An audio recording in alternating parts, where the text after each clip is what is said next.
Olá, caros alunos, caras alunas, sejam de novo bem-vindos a mais uma edição do programa Aprender e Estudar em Casa. Meu nome é João Paulo Oliveira, professor de língua portuguesa do 12º ano.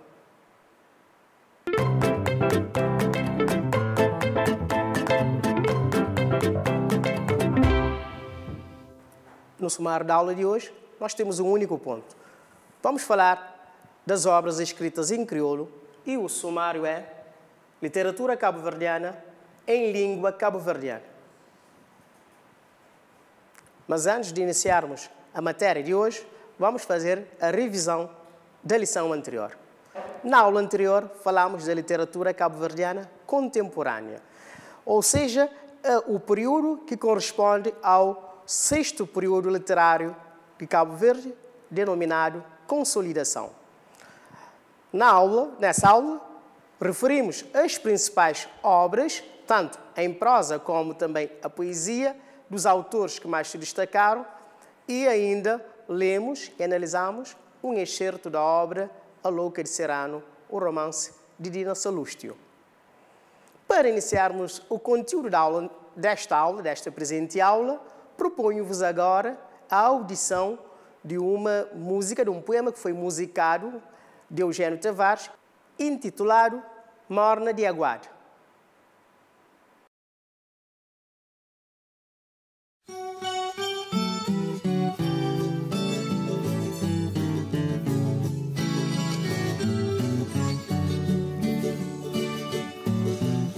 Se van vivendo e esmal, diga tem quem crê, man crê morrer sem luz, nem a cruz, nem as dor, de dar minha vida, na martírio de amor. Ama se pan morrer, pan de chão.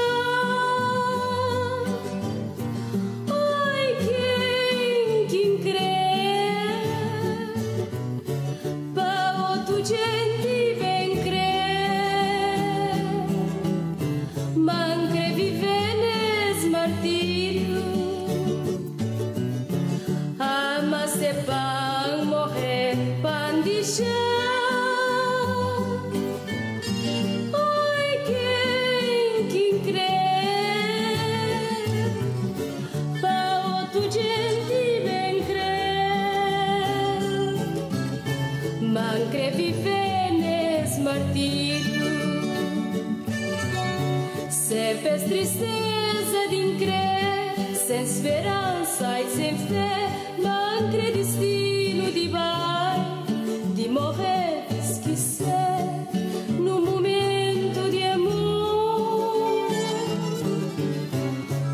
vida inteiro de dor. Ama-se para morrer, pan de chão.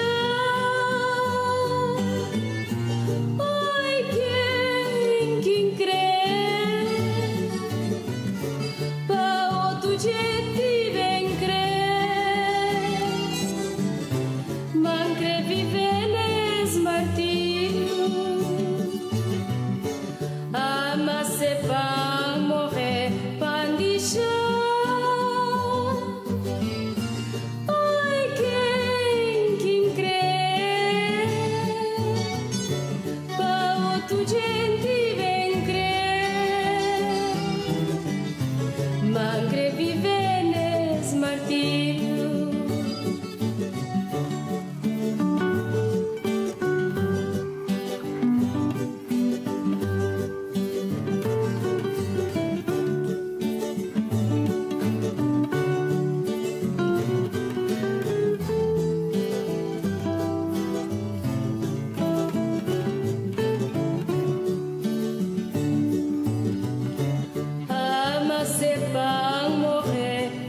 Acredito que tenham gostado bastante da música.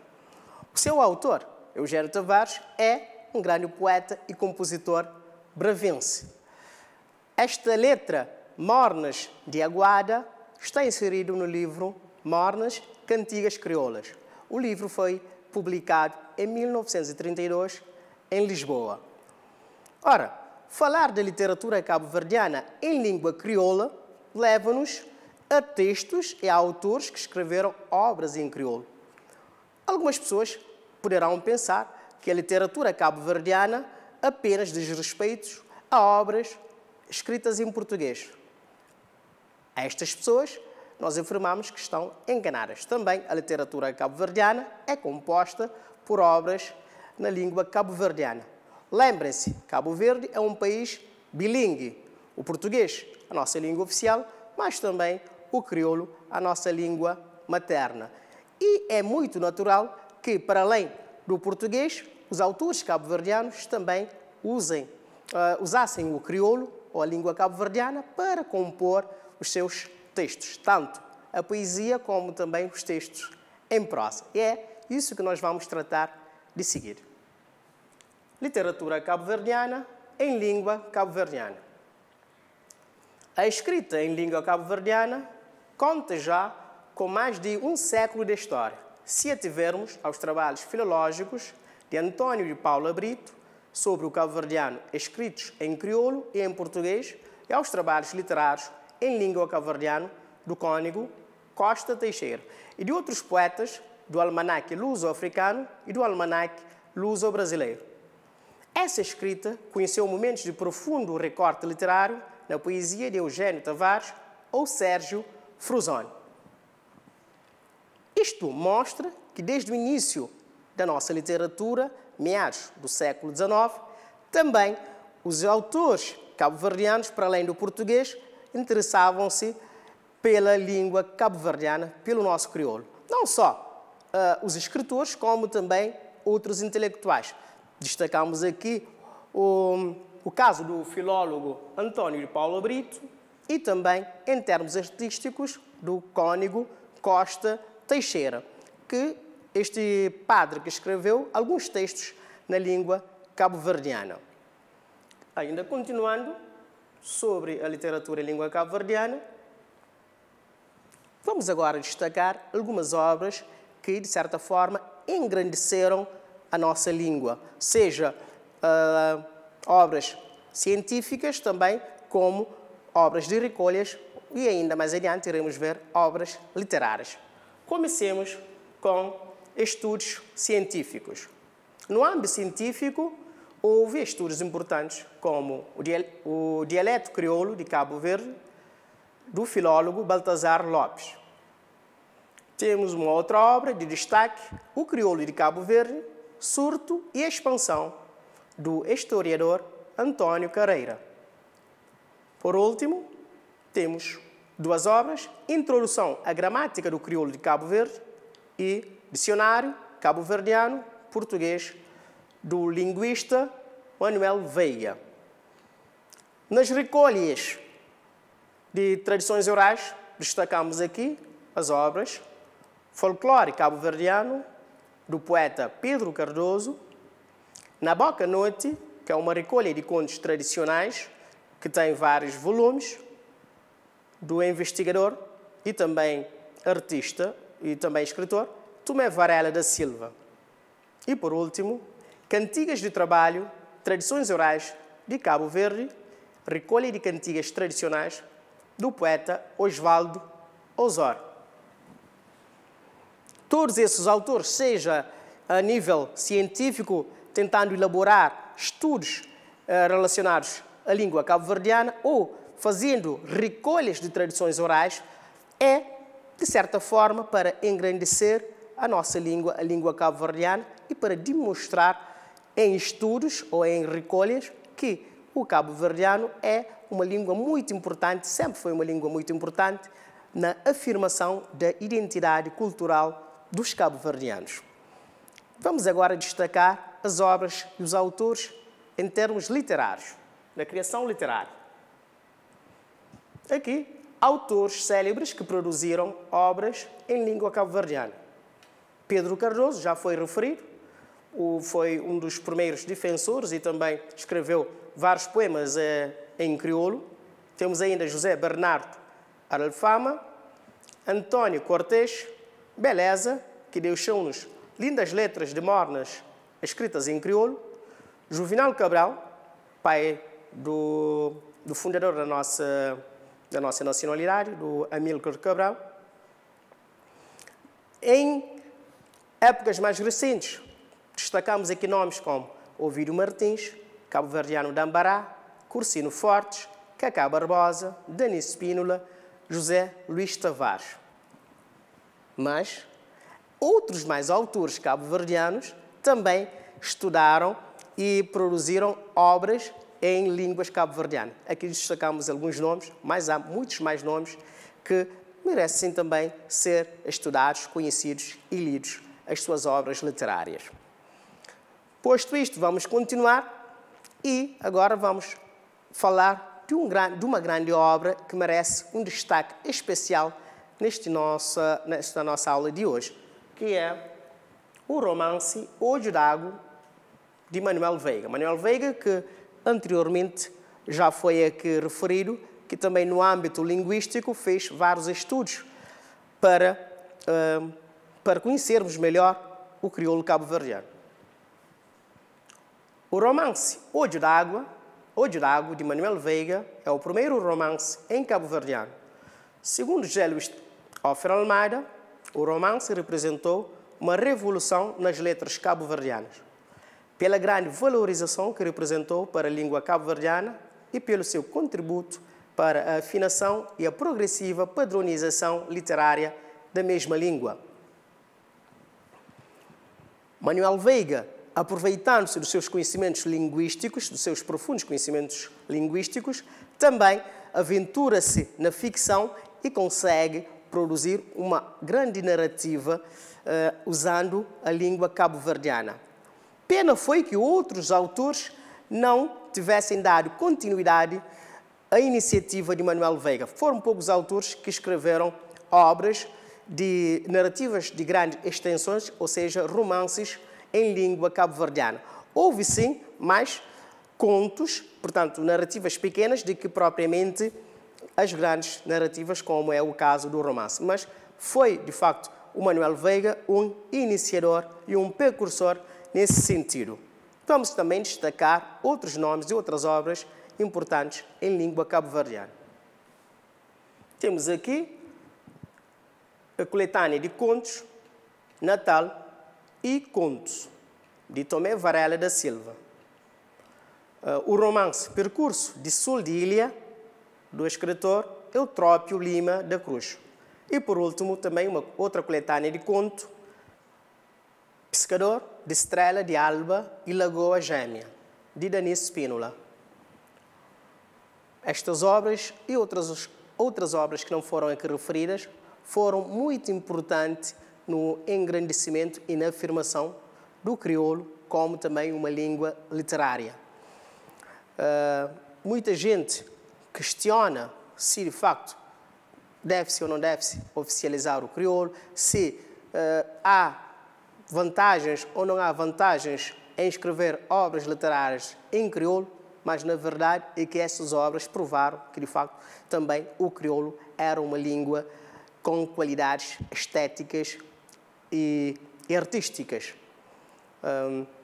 Isto é muito bom também para a literatura cabo-verdiana, porque nós, se somos um povo bilingue, devemos aproveitar tanto o português como também o crioulo e expressar-nos bem literariamente nas duas línguas.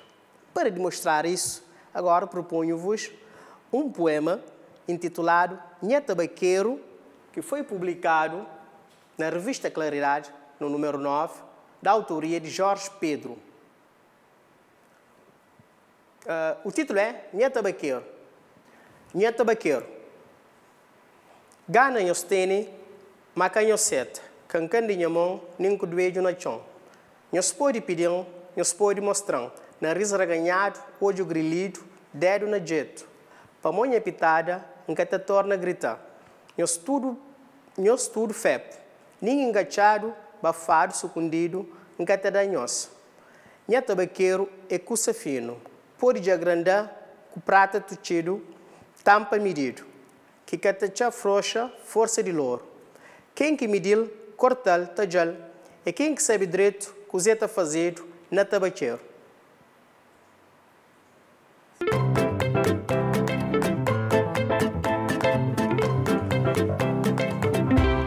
Passemos então ao momento do exercício. Depois da leitura do texto, do poema, vamos exercitar.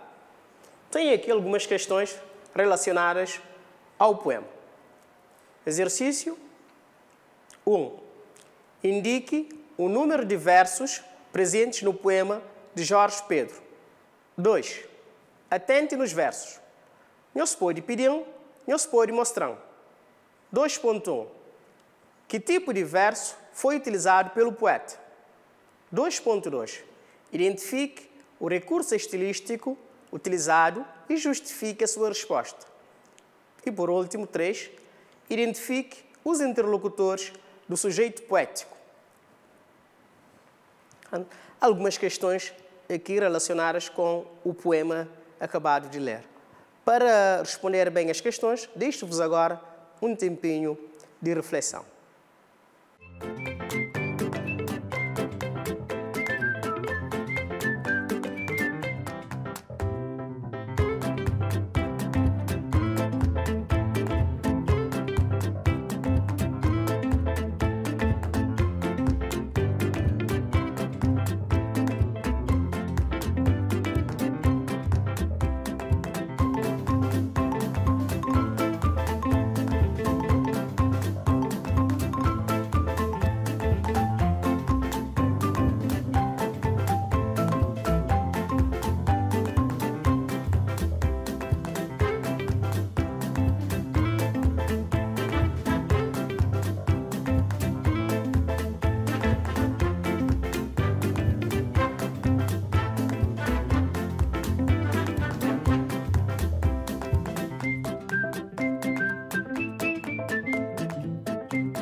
Responderam bem as questões aí em casa? Então vamos verificar as respostas. No exercício 1, indique o número de versos presentes no poema de Jorge Pedro. A resposta é: o poema é composto por 27 versos. 2. Atente nos versos. Não se pode pedir, não se pode mostrar. 2.1. Que tipo de verso foi utilizado pelo poeta? A resposta correta é: o poeta utilizou versos tetrassílabos, ou seja, versos de 4 sílabas métricas. 2.2. Identifique o recurso estilístico utilizado e justifique a sua resposta. A resposta correta é: o recurso estilístico utilizado foi anáfora, porque repete a expressão não se pode no início dos versos. E por último, 3. Identifique os interlocutores do sujeito poético.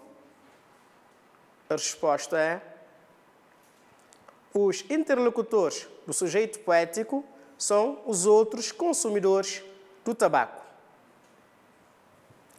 E assim, corrigidas as perguntas do exercício.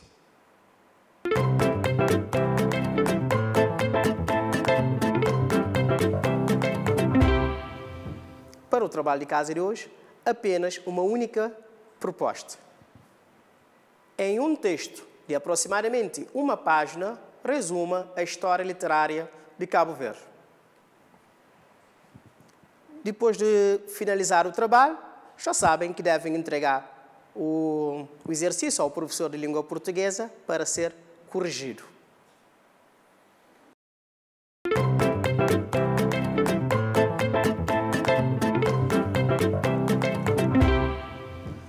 Na aula de hoje, falamos da literatura cabo-verdiana em língua cabo-verdiana. Vimos algumas obras e alguns autores que se destacaram produzindo obras literárias usando a língua cabo-verdiana. Depois, referimos ao romance Olho d'Água, de Manuel Veiga, como sendo uma obra importantíssima e precursora das narrativas romanescas em língua cabo-verdiana. E, por último, lemos e analisamos o poema Nha Tabaqueiro, de Jorge Pedro. E assim foi mais uma edição do programa Aprender e Estudar em Casa. Espero que tenham gostado e que a aula tenha sido do vosso agrado. Votos de boa saúde.